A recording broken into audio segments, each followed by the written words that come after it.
Welcome back to BoomShot. I'm Carol. This is Colby, Yes, and we sir. just finished watching Andor episode 5. Five. Yeah, so this episode, not a lot happened, but it's leading up to something great. So let's go ahead and jump right into this.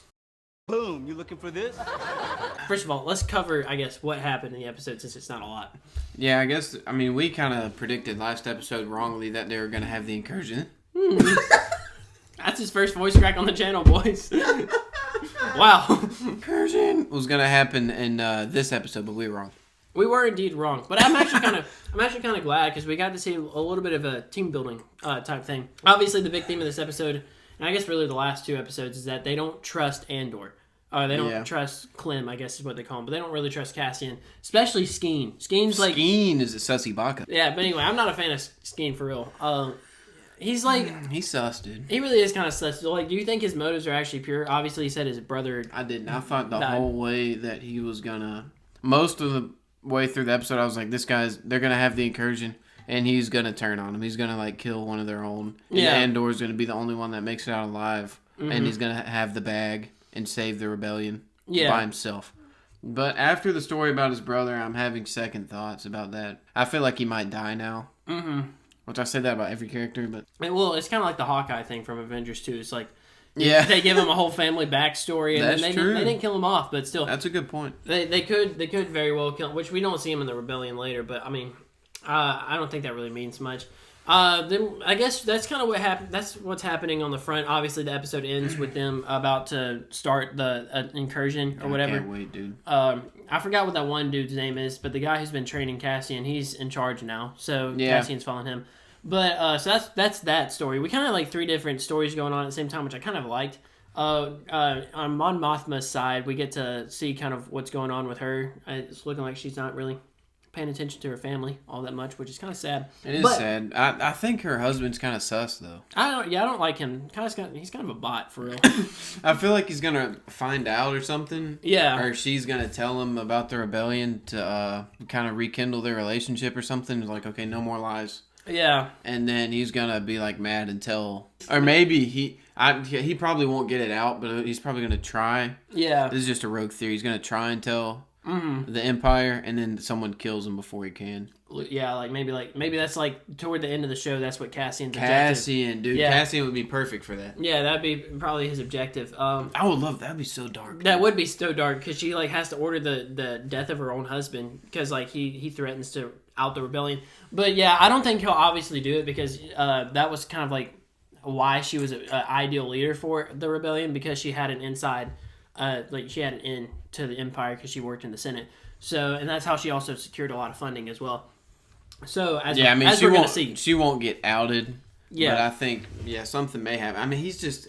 I feel like the way they're writing his character, he's a little sus. Yeah, and honestly, like it's almost like he's trying to sow distrust in the family. Like obviously, you could see that because him and her sitting at the table, and then I guess that's her daughter walks up. Yeah. I don't know what they were going to do, but I get ooh wow, it's a night for voice cracks maybe. But I don't know what they were going to do.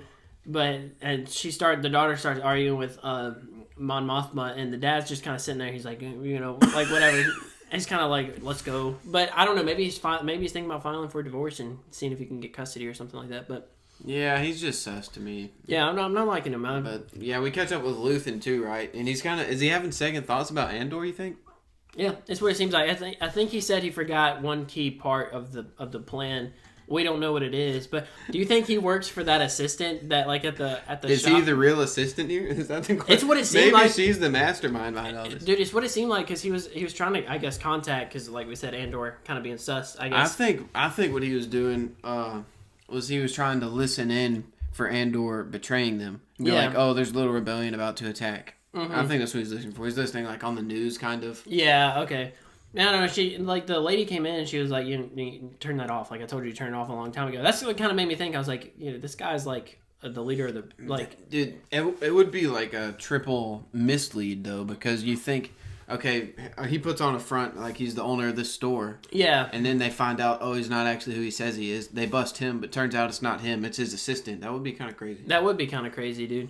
Which I mean, obviously we see him in Rogue One, I think, but still, I don't know. I'm kind of lost, and I like it. Yeah, but I think he did say in that little sequence he has like nobody has any background that the Empire can trace besides Vel and Andor. So that's interesting. Like, what has she done in the past? That's true. Why is she traceable?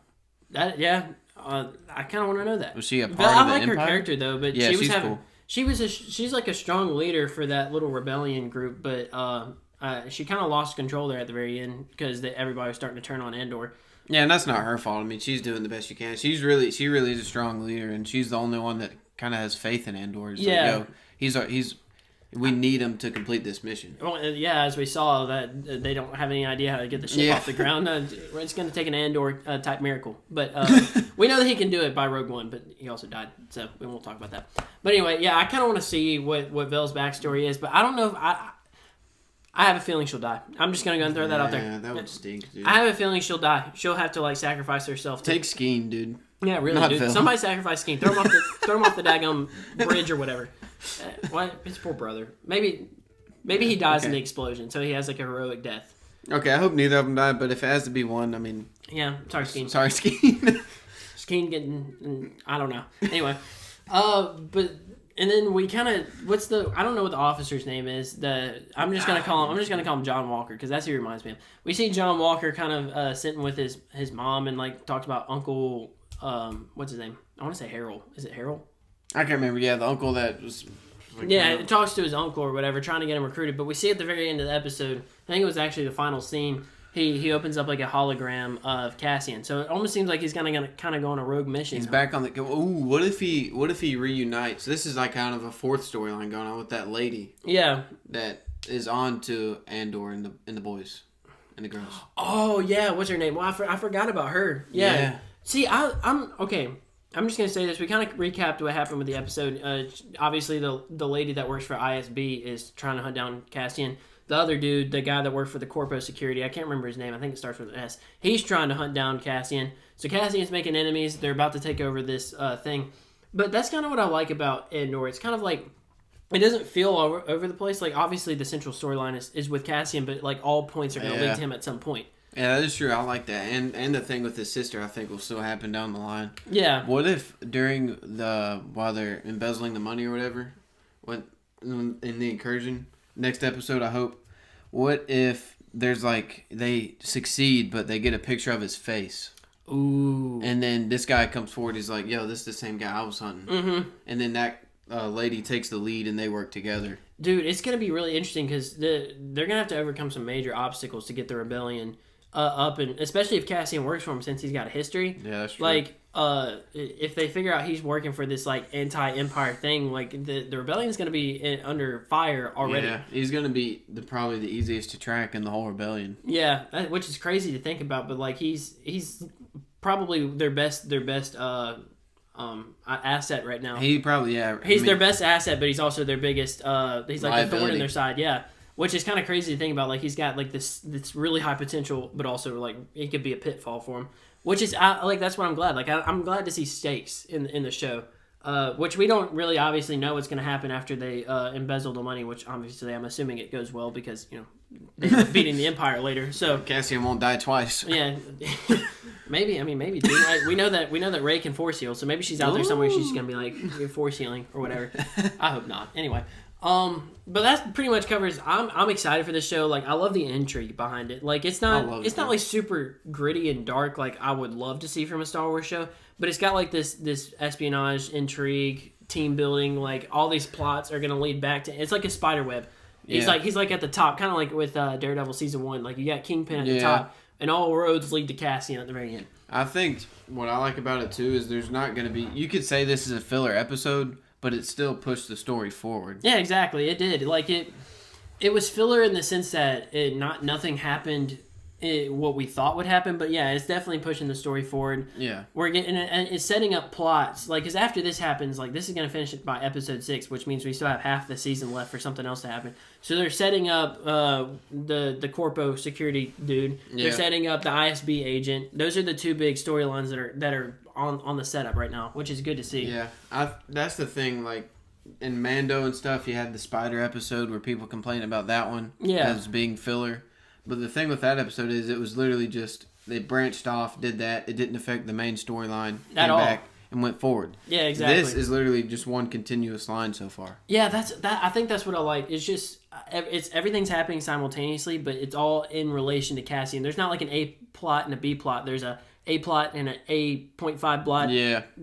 You know what I'm talking about. Yeah, that's a good point. Yeah, I like that. It all relates to Cassian, which is nice. Like this is his show, obviously, and if it's gonna be his show, I want to see how it all relates back to him. Which I'm actually I'm interested to see. Like I think the ISB agent, I think she's really interesting. Like I want to see. Yeah, she's more, been a good character. Like she's obviously very intuitive. I want to see more of her like backstory.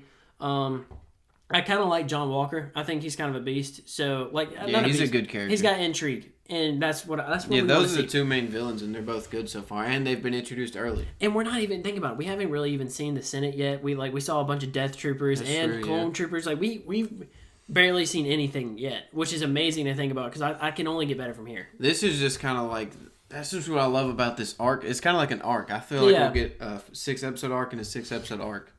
I know with Disney Plus. I know we're too small of a channel, but maybe one day, whenever we blow up, you'll go back and watch this, and you'll be like, these guys are right. We should have been making 12-episode series or 18-episode series the entire time. Yeah, really. It's just been. I just love this show, man. It's beautiful. You know why Star Wars: The Clone Wars, the final season, is regarded as one of the best Disney Plus shows to be released because it's 12 episodes. It had multiple arcs. It had 3 different arcs. So perfect. I think that's it. It adds you have one through line, but there could be one through line through 6 episodes, and then we take a pivot, and you can use those first 6 episodes to pivot to the next 6 episodes, which is looking like what they're doing. Yeah, I mean, this is what I love about this arc so far is just the ground level mission to get the rebellion off the ground. Yeah, and maybe there's a time jump a little bit, a time jump forward. They get the money, and then we kind of see how they use the money to build it up, and then we get maybe Captain Andor. Having to maybe take out Mon Mothma's husband, and there's a lot of intrigue happening here. Ooh, dude, that'd be sick. But anyway, and then they could incorporate the ISB agent trying to protect. Like, they know there's a plot against Mon Mothma's husband that she's a part of. And it would all tie together. That would be crazy. That she's a part of, so the ISB agent's on to Mon Mothma. So now Cassian's... But it's also his arch nemesis. Yeah. Ooh, we're doing it. That would be crazy, bro. I kind of want to... You know what I kind of want to see, though? John Walker defect. I want to see John Walker become a part of the rebellion.